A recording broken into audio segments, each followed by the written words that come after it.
Well, hello again. We are back, this time with the bass drum. And is this centered? Is it focused? We'll do it here. That's probably better. Is that good? Oh, it's all good. All right. Hope you're enjoying this fine with today. What is today? Tuesday. Hope you're enjoying your Tuesday. I put the video for the crash cymbals up last night. Hopefully that was enjoyable, entertaining, and you maybe learned a little something. That's what we grew up for, right? As an educator, as a student, that's our goal, right? That's our point. So anyway, bass drum. We're going to about bass drum. So one thing I neglected to mention with crash cymbals in the beginning of this whole unit is that oftentimes these instruments are overlooked as far as training young students. And by and large, these are where orchestral percussionists make their living. If you're hired to play with an orchestra, your first time you're hired is going to be playing bass drum, cymbals, triangle, tambourine. You're not going to be hired to play snare drum. You're not going to be hired to play mallet instruments because those are the regular players. And so as you're training these players, most of the time they're going to be playing these instruments. And so you want to make sure they have at least a solid foundation. Obviously, the learning curve on bass drum is not nearly as steep as snare drum or mallets. And so we spend more time on those only because there's more we can do with them. We have a lot more fun than just playing bass drum solos all the time. But this is an important instrument to know. It's an important instrument to keep in mind. All these instruments are very, very important. First time I played with the Sioux City Symphony, the very first gig when I first moved to Vermilion, I played tam-tam and castanets. That was my first time. That's the first time they hired me. So if I was a bad tam-tam player or a bad castanet player, I would not have been called back. So those are important things to know. So talk about the bass drum. First of all, the instrument.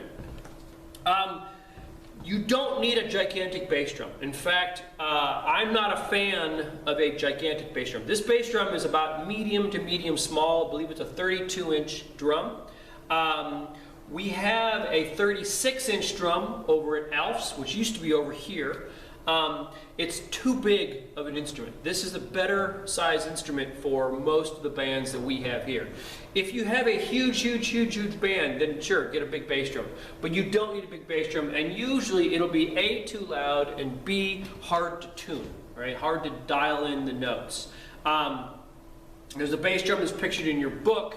That bass drum is a bass drum with a calf head. He shows a lot there. That was John Philip Sousa's last bass drum. It actually happens to be at University of Arizona. And that drum is, I believe, a 28-inch bass drum. So it's even smaller than this. You do not need a gigantic drum. This drum is, as you can see, hopefully you can see from the camera, this is on a stand, right? This is what we call a suspended bass drum. The idea is that we're suspending it with these rubber straps, and it allows it to resonate more fully. It also allows us to change the angle. I can change how I have it situated with the crank here. And it just makes for a more variable playing position. This is not necessary. If you don't have this, it does not mean that your bass drum is bad. I've heard a lot of bass drums just like this that sound awful, and a lot of bass drums just like this that sound great. Likewise, the old traditional bass drum on a stand, right? The old school stands, stick the bass drum on there and play it. I've heard some that sound amazing and some that sound awful. So it's really about how you tune the heads, how old the heads are, the shape of the drum, all that kind of stuff. So these are cool, but they're not necessary. I like them because, again, there's wheels on them too, so we can move it around, we can do whatever we want to with it. And having it at an angle is really helpful, especially when you have players of different heights getting to the instrument. This is an Adams bass drum. Oh no, sorry, Pearl bass drum. I like the Pearl bass drums. They're good. I would opt for either Pearl or Yamaha bass drums. I would stay away from the Ludwig bass drum. That's what we have over at Alf's. It's not a very good instrument. This is a much better instrument, Pearl and Yamaha. They're both good. They both have pluses and minuses. Their top of the line's great, their medium's great, their bottom's great. All of the instruments are great. They're good instruments. They're made well. So Pearl or Yamaha, I would go with. Again, suspended or not suspended is not that big of a deal. I do like the suspended stand. It helps me get around on it. As far as the head, I like this head, the Evans Strata. We've been talking about the Evans Strata for quite some time. We use it on timpani. We talked about it on snare drum. The Evans Strata head is a great head. That's what we have on the front head. The back head of this, I'm going to turn it around so you can see. The back head has the optional type of head. I don't know if you can see this. This is a fiber skin head, okay? So this is kind of designed to be a thick, sound like calf head. And this is what came on the drum, this back head. You can use this too. Fiber skin is a Remo invention. Fiber skin 2, they're all kind of the same thing. And this is a possible head to get also. But I would recommend getting the Evans Strata. In the book, I believe he mentions the fiber skin head. He loved, Gary Cook loved the fiber skin heads when they came out, but they're pretty, that was kind of 80s, 90s technology. And these Evans Stratas are better heads. Most people are moving to these because they sound much better, particularly on the bass drum. They sound really, really good. As far as mallets, there's a lot of different bass drum mallets on the market. What you don't want to do is use your tam-tam, your gong beater, for your bass drum beater. They're very different, and we'll talk about, when we get to tam-tam, why this sounds awful. We want to make sure you have dedicated bass drum beaters. I like the Tom Geiger line of bass drum beaters. Tom Geiger, they're now made by Vic Firth. So Vic Firth, Tom Geiger, bass drum beaters are good. I also really like the Innovative mallets. These are a set of the Innovative mallets. Innovative Percussion, we've talked about these with all the other instruments. These are really, really good. The thing that I like about these, there's two things that are really, really cool. One is it's very heavy, very meaty. It has this brass ring on the front, which makes it heavier on the end, which is going to give me a bigger note. The other thing that it has that is kind of nifty, this is fake felt. Right? This felt is not real, it's fake. And as a result, it lasts a lot longer than real felt. Okay, so this is real felt, this is fake felt. So this is going to last longer with your kids. They can touch it and it's not going to hurt it nearly as much. Obviously, you don't want to touch it, and this has been pretty throttled, so we need to, I've replaced these over and over and over again. I need to do it again, just tie them up again, because this was obviously almost coming off. But these last a lot longer than the felt, okay? If you can buy a pair, that would be great, because oftentimes you have to use two notes, and we'll talk about that as we get into playing it. Whether you have you have a rhythm with two mallets, or these are rollers, also Innovative mallets that are designed to be rolled on the instrument. So buying a pair of mallets is great, okay? Innovative Percussion or the Vic Firth Tom Geiger. Okay? Those are both G-A-U-G-E-R, and then Innovative Percussion. But there are a ton of mallets out there that are all good, and so you can pick and choose what you want. And again, I would start with the middle of each line and work out. So if you're going to buy the Innovative, start with the medium mallets and then work your way out. If you're going to start with the Tom Geiger, start with the medium mallets. This is just your Tom Geiger #1. Just the medium mallet. I like this. And again, this is older than you are. This is not. This is kept in plastic bag all the time. This is not. So please, your felt mallets need to be kept in a plastic bag. All right. I bought this in the 80s. All right. I bought this in the 80s. That'd be 1980s, right? A long time ago. So make sure that you're putting your mallets in a plastic bag.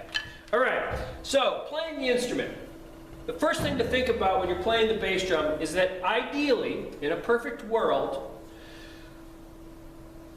when I'm hitting the instrument, nothing is touching the instrument, right? When I'm hitting it, all I'm getting is the bass drum, all right? I'm just going to hit it, and we just get the bass drum. There's nothing touching it. My hand isn't on it while I'm playing it. My leg isn't up on it while I'm playing. All right? Ideally, nothing is touching the head when I make the stroke, okay? Because we want the biggest, fullest sound out of the instrument as we can get. So there are ways that we can minimize some of the nasty sounds that you might get. We'll talk about that later. but you ideally don't want to have your hands all over the instrument. The problem comes in when, well, we'll get to articulation later. We'll get to that, but that's the most important thing, is that ideally nothing's touching the instrument, okay? So, playing area on the instrument, just like we talked about with snare drum, we have the 3 areas of the sound, right? The middle is going to be my lowest tone, least resonant, right? Most articulate.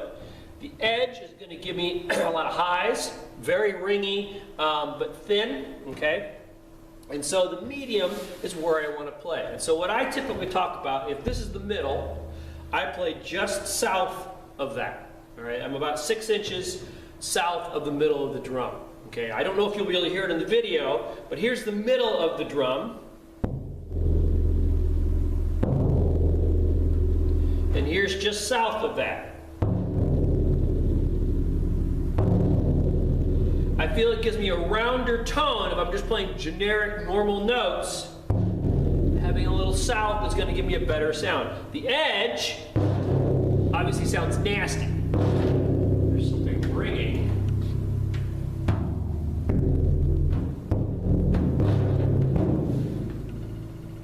Well, that's something I have plenty of time to fix that.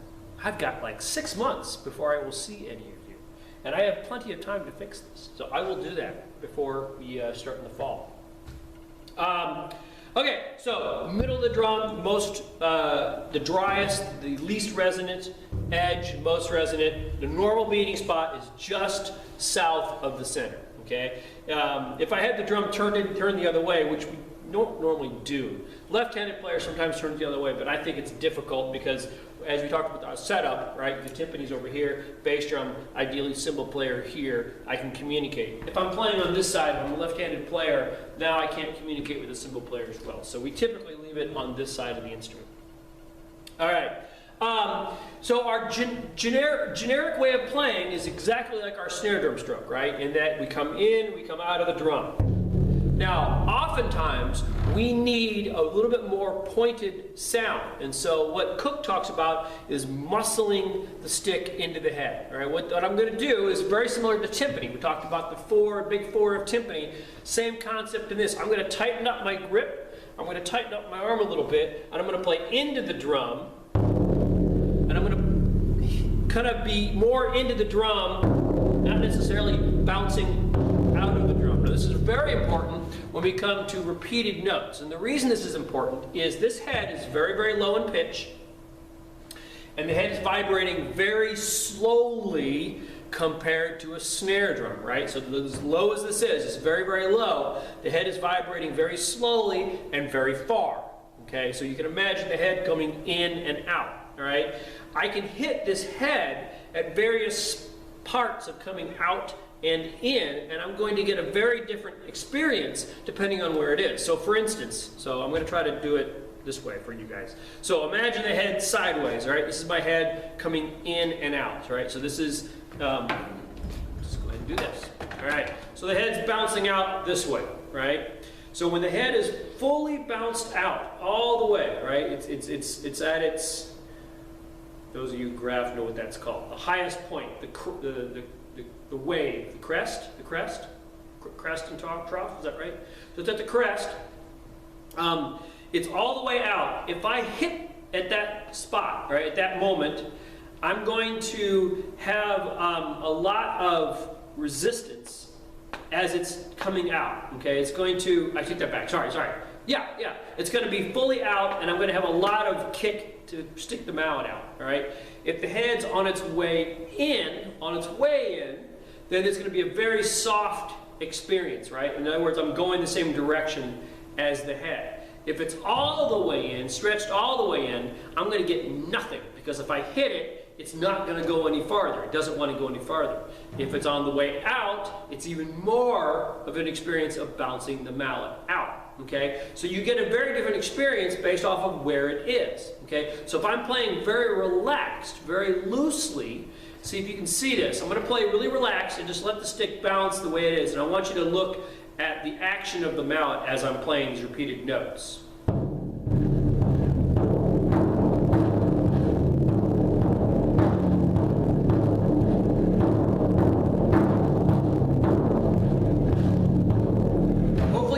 notice some of them came out farther, some of them had a different sound, right? But that was all based off of when I was hitting the head as it's vibrating, okay? So when we play, to kind of fix that, to kind of make that not quite as big of a deal, is we tighten up a little bit, and I'm muscling the drum. So regardless of where it is in that passage of time, it's going to get a consistent sound. All right. So when I play, I'm going to play with a little bit more strength.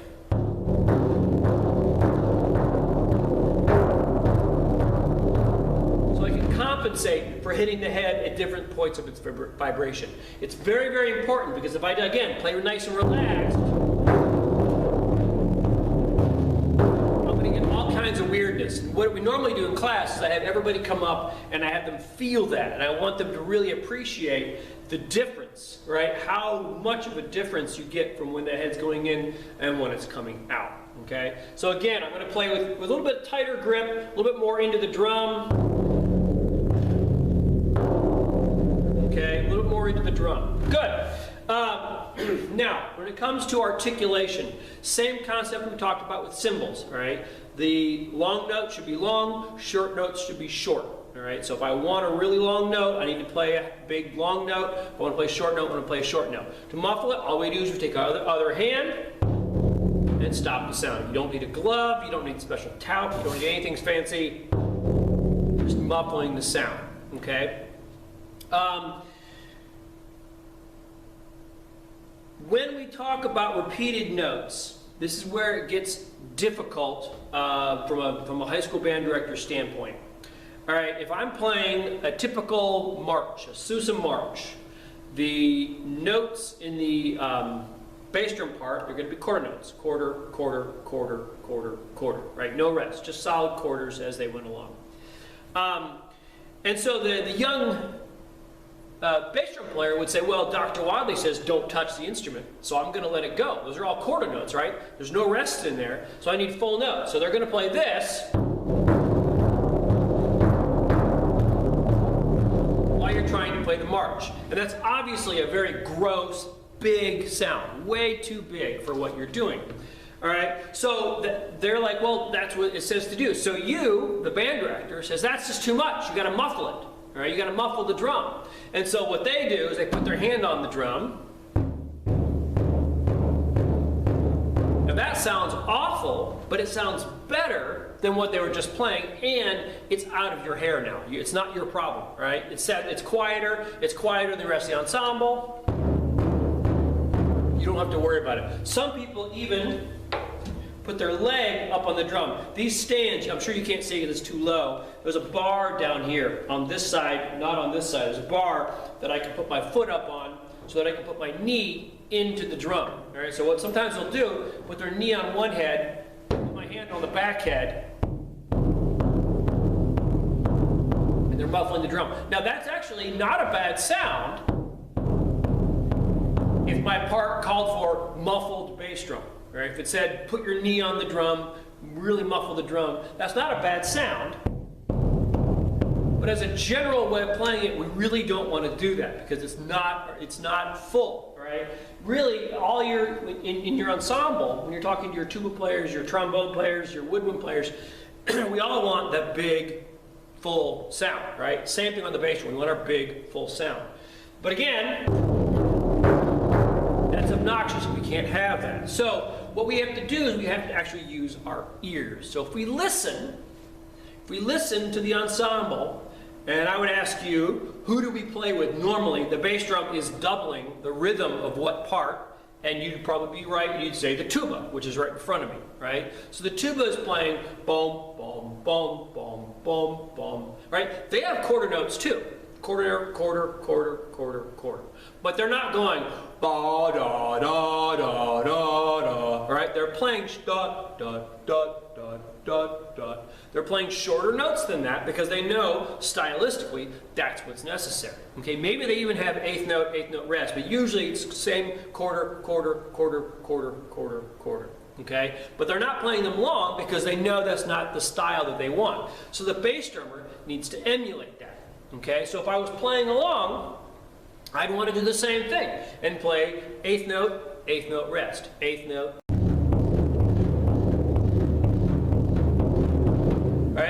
that sounds more like the tuba part, and it's going to blend a lot better with the ensemble.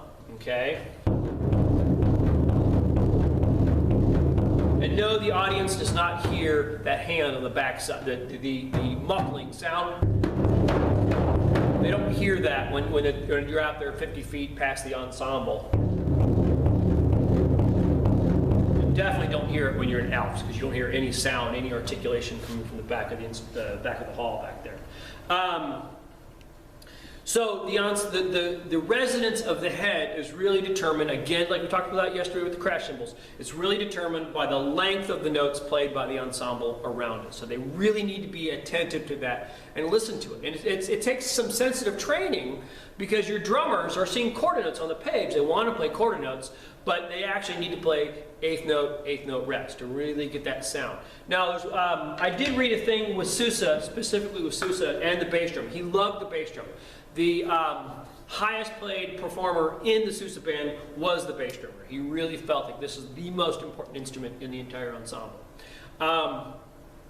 He was really adamant about how this fit into the ensemble, and I really like this idea because it actually changed the way I approach the bass drum on this and my drum set. Okay, and he talked about, if this is the note of your low brass, right, your tuba sound or your string bass sound or whatever it is, the bass drum needs to fit inside of that. Okay, so the bass drum should not be louder than your low brass, right? But it shouldn't be way down here. It should fit right inside. And what happens is, when you do this, when the volume of the tuba and the volume of the bass drum are just right, the bass drum takes on a tonal characteristic, because you hear the tuba, and then you hear the tuba sound being more filled out by the bass drum. All right, and then the bass drum takes on the aspect of the tuba with the melodic line. All right, there's actually a spot in Stars and Stripes. It's written in the original part, and it's written in a lot of times you see it. There's actually a section. Sorry.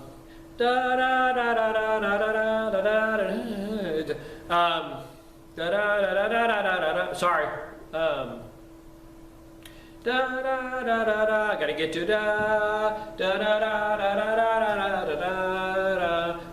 Shoot, I'm completely losing. Anyway, there's actually 3 notes written for the bass drum. It actually goes up and back down at the end of the phrase. Doom da da da da. Right, going back to the beginning of the tune. Sorry, that's why I was struggling, because it's right before the beginning of the tune. Because the tuba goes do do do do do. All right, goes up and then down. The bass drum needs to do exactly the same thing. And so we try to emulate, we try to get that out of the bass drum. Now, do we get pitches? Probably not, but we think about them. We think about the phrasing. Okay, so if I were to play that, we're going along. 1, 2, 3, and 1. Da da da da. All right, what did I do? I just played dynamics. All right, I didn't really play any sort of phrase, but the idea of going up and down. You can go to the edge, but it just sounds yucky. It's like going to the middle of the timpani. You really don't want to do that. So I just think melodically. I think going up, and I think coming back down. And it really, to me, gets a nice phrase to it, and I really like that sound. Okay, so when you hit the drum, ideally nothing's touching it, but when I want to get my articulations, I'm going to use my hand to muffle it when I want. Again, if I have a half note, 1, 2, 3, muffle it at the half note. If I have a quarter note, 1, 2. Right? If I have a series of quarter notes, I probably don't want to do this. Right? I probably want to do that to match the ensemble. Okay, good. Let's talk about an alternative muffling technique.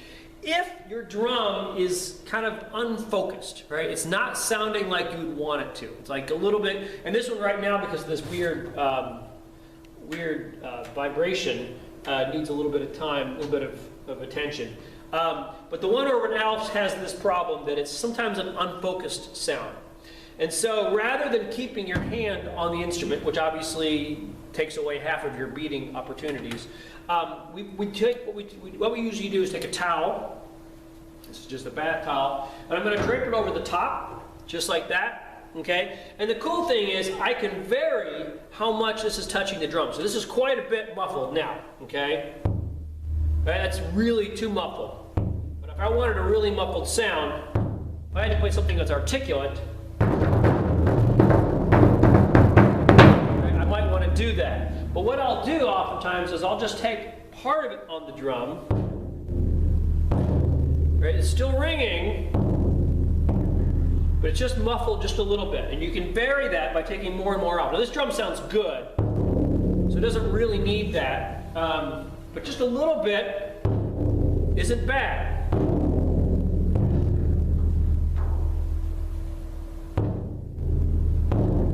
Okay, but you got to be careful because you really don't want that. That's too much muffling, but a little bit is fine. They actually make a bib that you can wear, put over your neck, and it goes over the drum, kind of a thing that drops over the drum, and then you can have it on there, and if you want to remove it, you just move your body, then it takes it off the drum.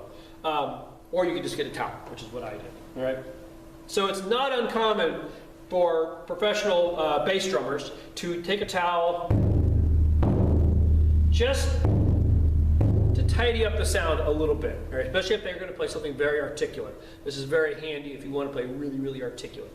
Speaking of articulate, if I want to play really, really articulate, you can change mallets. All right, a couple things I have. These are again the Tom Geiger mallets, and these are just wood with chamois over the top. So they're very, very hard. Right, so if I want to play really articulate, and I actually use these more often than you would think. If I want to play really articulate,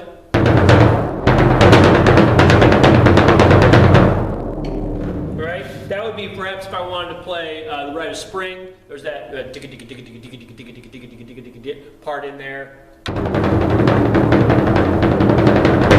Right, I might use these to get really, really super articulate. So these are the chamois. All companies make these because they're actually very handy to have. Now the opposite side of that is rollers. These are specific rollers. These are again the innovative rollers. Geiger makes rollers, everybody makes them, and these are designed to roll on the instrument, okay? So when you roll, I just put a nice big mark there. Goodness gracious. I need to replace this head, and again, that'll be replaced before you all get back in the fall. Because we've been talking about replacing it, and now I definitely need to replace it because I just beat the snot out of it with these things. That's bad. Goodness gracious. So, with the rollers, I'm going to roll. We talked about playing just south of the center, so I'm going to put one hand here, one hand on the other side, and roll.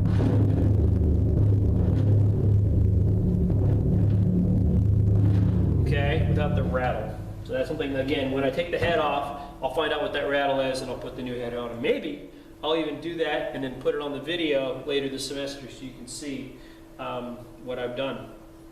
So, now, when it comes to rolling, you'll notice the drum, this drum is at an angle, okay? And this is a perfect opportunity for me to use traditional grip.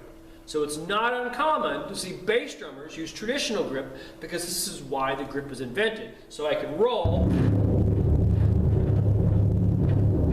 at a comfortable way. Otherwise, my left arm is a little up in the air. Okay? So if I roll like this, okay, it's gonna fit my body a lot better. If you have to do repeated notes that aren't necessarily super, super hard or super, super soft, you can just, again, I mentioned buying two of the same mallets. These are the innovative ones. You can use two. Now, obviously, if I'm using two sticks, if I want to muffle it, that's when that towel really comes in handy, right? Because I don't have another hand to muffle. Okay. Speaking of muffling, I rarely deal with the back head. I rarely will muffle the back head. All right, so when I'm playing, typically, that is quiet enough. Now there's still notes happening because the back head is still resonating when I do that, but normally no one's going to hear that. It's sometimes at the very end of a piece, if I really want to be quiet, I will do, and I'll get both heads, but rarely is that necessary because the whole ensemble, the whole room is nice and big, and if I want that short note, I'll just usually muffle this head. I don't usually mess around too much with the back head, okay? And with that being said, historically, so bass drums are directional instruments, okay? You'll know this from marching band.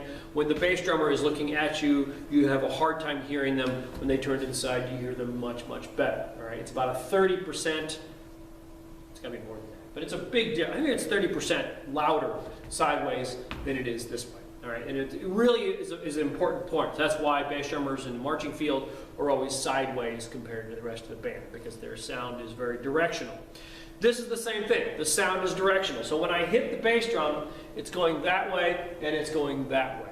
All right, so I think about that when I set up in that if my audience is there, all right, we're in the band room, I'm going to point to here, here's the audience.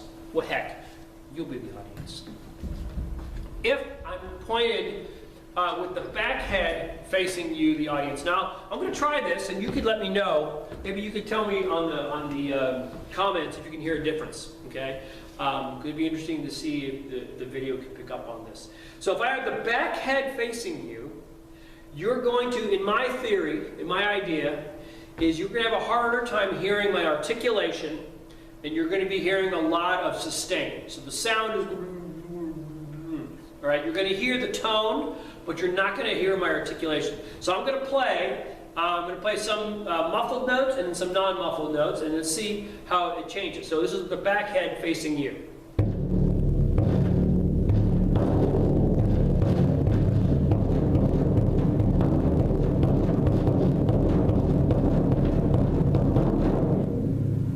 Okay? Now, if I turn the front head facing you, now I'm not directly facing you, right?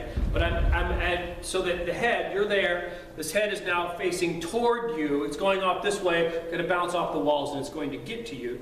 If I have the front head facing you, how does that sound?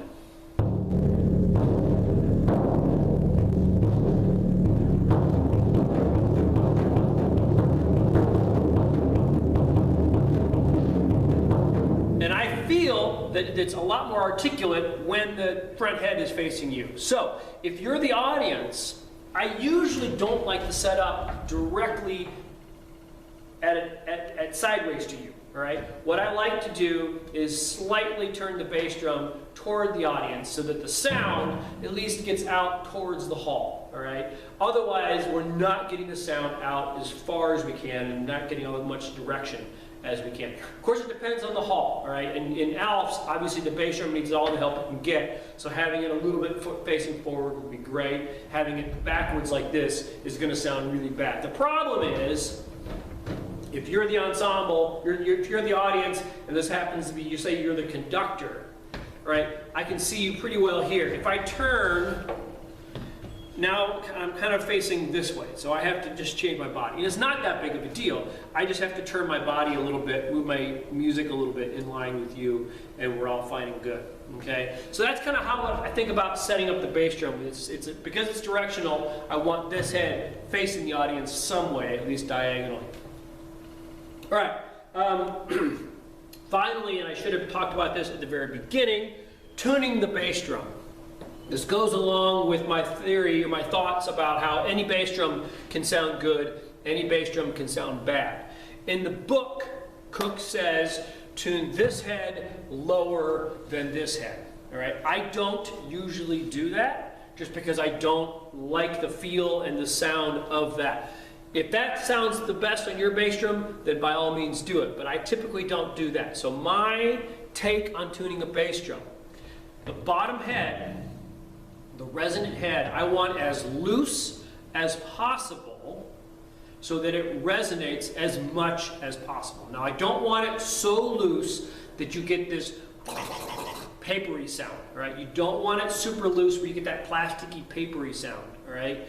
You want it so it's actually resonating fully and making a sound. So my bottom head, and I haven't tuned this drum, obviously you replace this head, but the bottom head is really low, very resonant. Okay, I want this head to ring as much as possible. The top head, I typically tune the same or slightly higher than the back head. And the reason is I feel the bounce of the head, the action of the head is a lot more responsive when it's slightly higher. I can still get the pitch from the backside of the head, that low pitch, without having this head be too low. So I personally usually tune this head a little higher than this head. But whatever makes your bass drum sound good. One time I went and I played with a group, and they had a stupid old bass drum. It was, I don't know what the brand was, probably an old Ludwig bass drum. It looked like a marching drum. Smaller than this, sitting on a stand with two plastic heads, and it sounded glorious. It was the most amazing sound, right? I don't know how it was tuned. I didn't care. I wasn't going to touch it, right? It sounded great. Basically, just listen to your bass drum. Does it sound good? Does it sound bad? Now, obviously, right now, this has these rattles, which will be taken care of when I change this head out. But you need to just kind of tune each bass drum individually as you go, okay? This brings us to, in the book, Cook talks about calf heads, and he talks about the humidifiers in the calf head. Don't bother with those. Don't get calf heads. They're great, but they're too much work for a high school setting. Don't bother with those. You don't need humidifiers if you don't have calf heads. So you don't have to build. He has diagrams on how he built it. They're really cool. I was his TA, and I had to do all the taking care of the bass drums each day, watering them. But you don't have to deal with that. That's not important for your typical high school. So let me pull out my book and see if there's anything else that I did not take care of.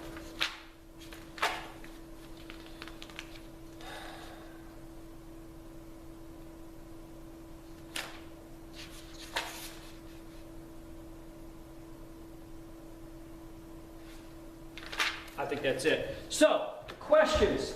3 questions for you. All right. Number 1, why is it difficult to play repeated notes on the bass drum? Number 2, where is the normal beating spot on the bass drum? And number 3, what head should you buy for your bass drum? Okay, so question number 1, why is it difficult to play repeated notes? Question number 2, where is the normal beating spot on your bass drum? And question number 3, what head should you buy for your bass drum? Okay, so put those up there. I will get this put up today, this afternoon. Well, it's already this afternoon. What time is it? It's 1:23 on Tuesday. Every day is just a day. The sun comes up, and what day is it today? I don't know. It's a day. Because I've got no gigs. Everything is just open. It's kind of fun, isn't it? Aren't you enjoying it? No? I hope so. Anyway, so any questions, please let me know. Again, this will be put up on D2L, and I will get the tests graded shortly, I promise you. So, and again, test next Friday. I should give you the date in case you're watching this next week and you think it's the Friday after.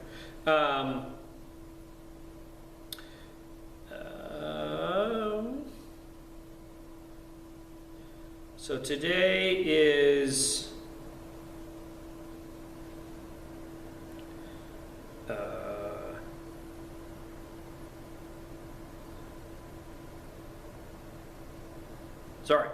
so April 10th, which would normally be our Easter break, but we're all on Easter break. All right, so April 10th is when we will have our next exam. So, cool. Thanks a lot.